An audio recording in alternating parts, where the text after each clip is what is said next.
अवधूत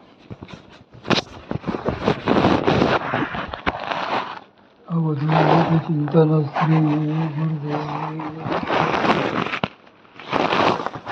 तुम्ही काय करता?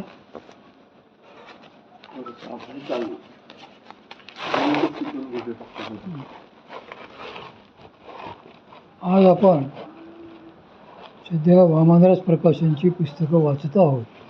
त्यात सध्या परमपूज्य दादा लिखित सद्गुरू स्मरणी हे पुस्तक वाचत आहोत. जानकीबाईंचे अद्भुत वैद्यकीय ज्ञान.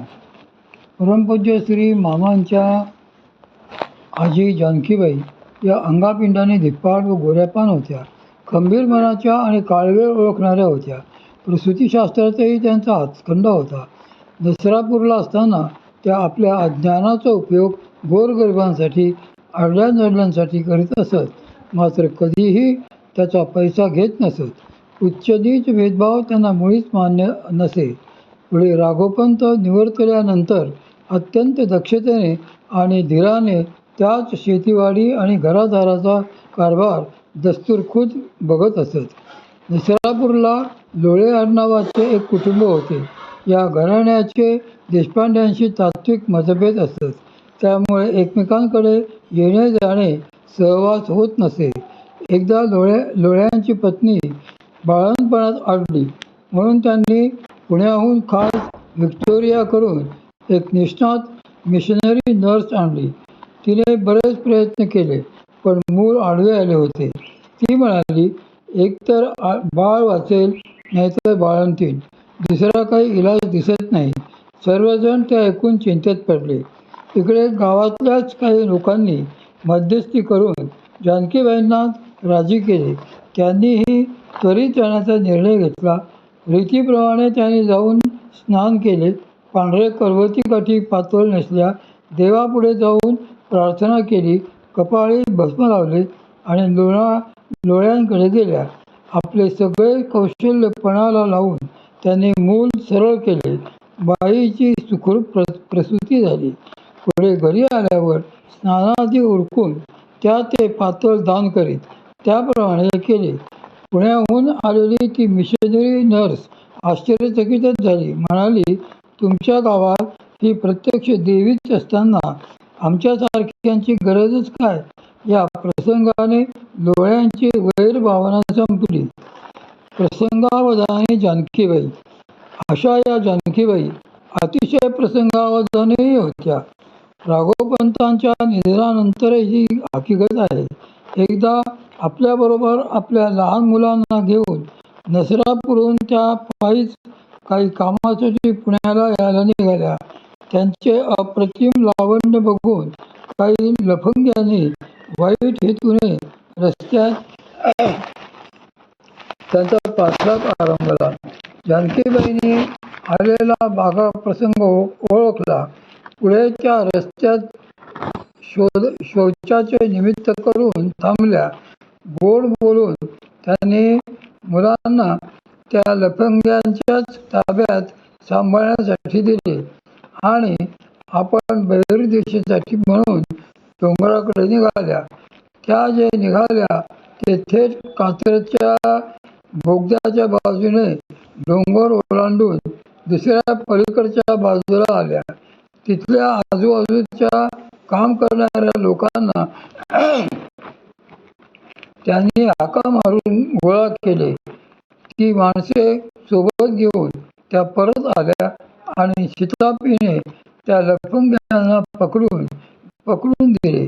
त्या लफंग्यांना पुढे शिक्षा झाली आणि जानकीबाईंना भोर सरकारकडून प्रसंगावधानाबद्दल कौतुक होऊन त्यासाठी बक्षीसही मिळाले. दत्तोपंतांचा विवाह. 1887 साल उजाडले. दत्तोपंत 18 वर्षाचे झाले होते. घरी कर्त्या सुनेची आवश्यकता होती. कारण थोरल्या सीतारामपंतांची बायको तापट आणि कजाग स्वभावाची होती. तिच्याकडून नेहमीच्या कामात जानकीबाईंना काडीचीही मदत होत नसे. शिवाय दत्तोपंतांचे लग्नाचे वयही झाले होते. ठिकठिकाणी वधू संशोधन सुरू झाले. शेवटी पुण्याच्या नारायणराव सोनटक्क्यांची कन्या 9 वर्षाची बाई ही वधू म्हणून नेमस्त झाली. यथावकाश पुण्याला मोठ्या थाटात लग्नाचा बारही उडाला. सोनटक्क्यांची बाई देशपांड्यांच्या घरची सून पार्वती झाली. दत्तोपंतांची अर्धांगिनी आणि देशपांडे घराण्याची गृहस्वामिनी झाली. जानकीबाईंना मोठाच आधार मिळाला. हे सोनटक्क्यांचे घराणे मूळचे अक्कलकोट येथील सखारामपंत सोनटक्के हे अक्कलकोटला राहत असत. त्यांचा मुलगा उमाकांत आणि नातू नारायण हेच नारायणराव अक्कलकोट दरबारी वाकणीस होते. ते अत्यंत सालस, धर्मनिष्ठ आणि सात्विक प्रवृत्तीचे होते. अक्कलकोटच्या त्यावेळी शहाजीराजे भोसल्यांचे थोरले पुत्र मालोजीराजे गादीवर होते. त्यानंतर 1870 साली मालोजीराजे निवर्तल्यानंतर केवळ 4 वर्षे वय असलेले शहाजीराजे म्हणजे तिसरे गादीवर आले होते. अक्कलकोटचे भाग्य त्यावेळी परमबिंदूवर होते. कारण साक्षात परब्रह्म परम सद्गुरू अनंतकोटी ब्रह्मांड नायक राजाधिराज श्री स्वामी समर्थांचे तेथे वास्तव्य होते. त्यांच्या वास्तव्याने ती नगरी पुनीत झाली होती. अनेक आर्त अर्थार्थी जिज्ञासू आणि मुमुक्षू अक्कलकोटला येऊन त्या काळी श्री स्वामी महाराजांच्या प्रसादाने कृतार्थ होत असत. नारायणराव तथा नारायण भट्ट श्री स्वामी समर्थ महाराजांचे एकनिष्ठ सेवक भक्त शिष्य होते. श्री स्वामी महाराजांच्या पूर्ण कृपेतील होते. नारायण भट्ट खाऊन पिऊन सुखी होते. लग्न झाले होते. एक मुलगा नरहरी व एक मुलगी बाई अशी 2 अपत्यही होती. सद्गुरू कृपेने सगळे सुरळीत चालू होते. संसार चिंता मागे नव्हत्या. म्हणून त्यांचा सगळा वेळ नोकरीत आणि विशेषतः श्री स्वामी महाराजांच्या सेवेत जाई. श्री स्वामी समर्थांची अद्भुत लीला. इसवी सन 1878ची ही घटना. एके दिवशी नित्याप्रमाणे नारायणराव श्री स्वामी समर्थ महाराजांच्या दर्शनाला गेले. दर्शन घेऊन विनम्रतेने हात जोडून उभे राहिले. लीला विग्रही अशा श्री स्वामी महाराजांना अचानक आपल्या या एकनिष्ठ शिष्याची परीक्षा पाहण्याची लहर आली. अतर्क्य लीलानुग्रही श्री स्वामी समर्थांनी फरमान सोडले, ए नाराया, इथून उठ, निघ, जा पुण्याला. साक्षात सद्गुरूंची आज्ञा. नारायण भट्ट त्वरित उठून घरी गेले. सामानाची बांधाबांध केली. जमीन जुमल्याची व्यवस्था लावली. दरबारी जाऊन नोकरीतून मुक्त होत असल्याची ही वर्दी दिली आणि निरोप घेण्यासाठी बायको मुलांसह ते परत श्री स्वामी महाराजांकडे आले. त्यांनी श्री स्वामी समर्थांच्या श्रीचरणी साष्टांग दंडवत घातला आणि साश्रू नयनांनी सद्गतीत कंठाने हात जोडून त्यांना निरोप मागू लागले. त्या क्षणीच जणू श्री स्वामी महाराजांच्या कसोटीला ते पूर्ण उतरले. श्री स्वामी महाराज प्रसन्न झाले. प्रेमातिलकाने गैवरून त्यांनी जवळ बोलावून नारायण भट्टांच्या मस्तकी पूर्ण शक्तियुक्त कृपाहस्त ठेवला, आशीर्वाद दिला आणि प्रसाद देऊन पुण्याला जाण्याची परवानगी दिली.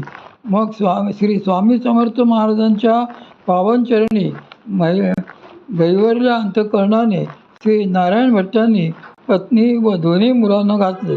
स्वतःही त्यांच्या श्रीचरणी परत साष्टांग दंडवत घातला आणि साश्रू नयनांनी दर्शन सुखाने आनंद होऊन सर्वांगावर रोमांच येऊन ते उठून उभे राहिले. इतक्यात श्री स्वामी महाराजांनी लहानग्या बाईंना जवळ घेऊन प्रेम ममतेने कुरवाळले. स्वतःच्या उजव्या मांडीवर बसून घेऊन स्नेहाळ नजरेने बघितले. कौतुकाने तिच्या चेहऱ्यावरून हात फिरविला आणि म्हणाले, हे आमची पोर आहे बरं का. लगेच नारायण भट्टांनी नरहरीलाही पुढे केले.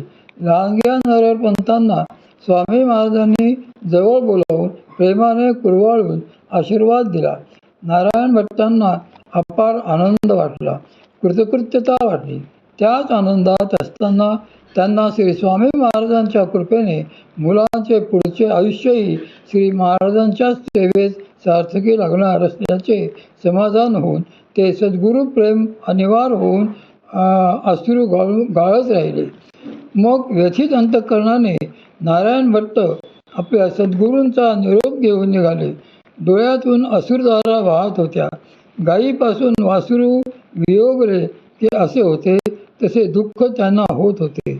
इकडे नारायण भट्टांची पाठ वळताच श्री स्वामी समर्थ महाराजांनी शिष्यांकरवी तुळजाजीरावांना बोलावले धाडले. हे तुळजीराव म्हणजे शहाजीराजांचे धाकटे पुत्र व मालोजीरावांचे कनिष्ठ बंधू. ते त्वरित हात जोडून श्री स्वामी महाराजांपुढे हजर झाले. मग श्री स्वामी महाराजांचे त्यांनाही फरमान सुटले, हे तुळ्या, आताच निघ, पुण्यात जा आणि त्या नाऱ्याला पदरी ठेव.